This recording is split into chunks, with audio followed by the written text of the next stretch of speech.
Hello guys, welcome to my channel. তো এখন আমি রান্না করব হচ্ছে দহি চিকেন। তো তার জন্য দেখো আমি চিকেনটাকে ভালো করে ধুয়ে পরিষ্কার করে নিয়েছি। আর এখানে আমি একটা মিক্সার গ্রাইন্ডারে পেঁয়াজ, লঙ্কা আর রসুন পেস্ট করে নেব। এটার মেন উপকরণ হচ্ছে এটাই।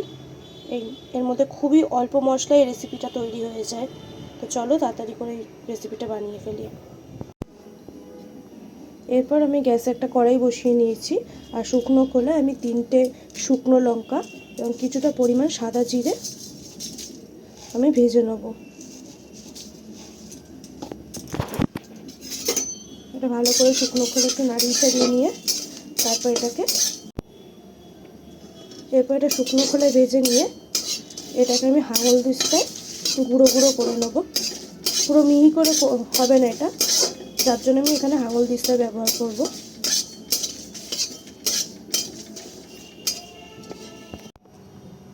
এই যে হাঙল দিস্তা দিয়ে এবার আমি এটাকে ভালো করে গুঁড়ো গুঁড়ো করে নেব। এরপর কড়াইয়ে আমি কিছুটা পরিমাণ তেল অ্যাড করব। আচ্ছা, আমি হাঙল দিস্তা এটা ফার্স্টে গুঁড়ো করতে চেষ্টা করেছিলাম, বাট ঠিকঠাকভাবে হচ্ছিল না, তাই জন্য আমি কিন্তু এখানে মিক্সারের ব্যবহার করলাম। দেখো এরকম ঠিক হলো।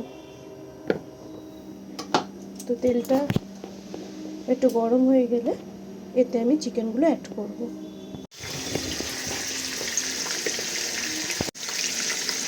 তো এরপর আমি তেলে চিকেনগুলো দিয়ে দিলাম আর কিছুটা পরিমাণ এখানে আমি নুন অ্যাড করব।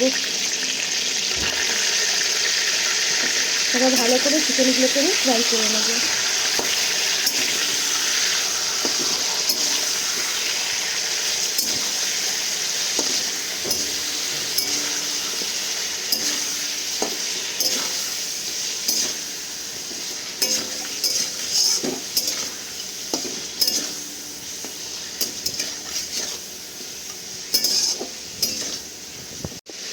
এরপর আমি যে পেস্টটা করে রেখেছিলাম সেই পেস্টটা আমি চিকেনে অ্যাড করে দেবো।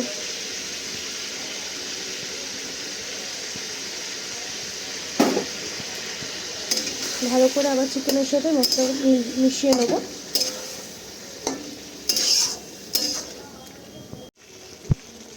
তারপরে এখানে বেশ কিছুক্ষণ আমি মশলার সাথে চিকেনটা ভালো করে কষিয়ে নিয়েছি। এরপর আমি এখানে কিছুটা পরিমাণ টক দিয়ে ভালো করে ফেটিয়ে রেখেছি, সেটা আমি এখানে অ্যাড করে দেবো। যেহেতু আমি শুরুতেই বললাম এটা আমি দহি চিকেন করছি।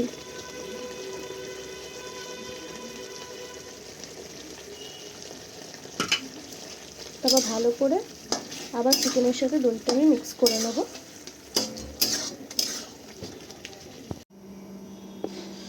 তো দইটা চিকেনে অ্যাড করার পর আমি এখানে কিছুটা পরিমাণ জল অ্যাড করেছি চিকেনটা ভালো মতো সেদ্ধ হওয়ার জন্য।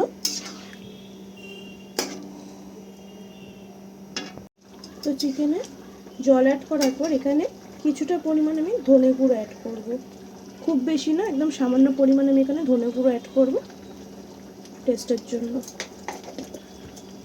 দেন এখানে আমি অ্যাড করব সামান্য একটু পরিমাণ চিনি। যেহেতু দই দিয়েছি সেই কারণে আমি সামান্য একটু চিনি ব্যবহার করলাম এখানে।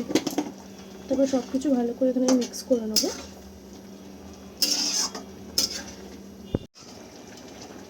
এরপর জলটা এরকম একটু ফুটে আসলে এখানে আমি যে মশলাটা গুঁড়ো করে রেখেছিলাম সেটা আমি এখানে অ্যাড করে দিলাম।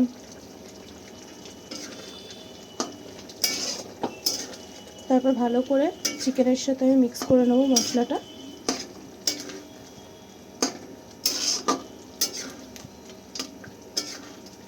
তারপর এটা ভালো করে একটু ফুটবে কিছুক্ষণ। দেখো আমাদের কিন্তু দহি চিকেন একদম রেডি। আমি এতটা পরিমাণে এরকম গ্রেভি রেখেছি। তো রেসিপিটা তোমাদের কেমন লাগলো অবশ্যই জানিও। ভালো লাগলে লাইক, কমেন্ট এবং সাবস্ক্রাইব করো। টাটা।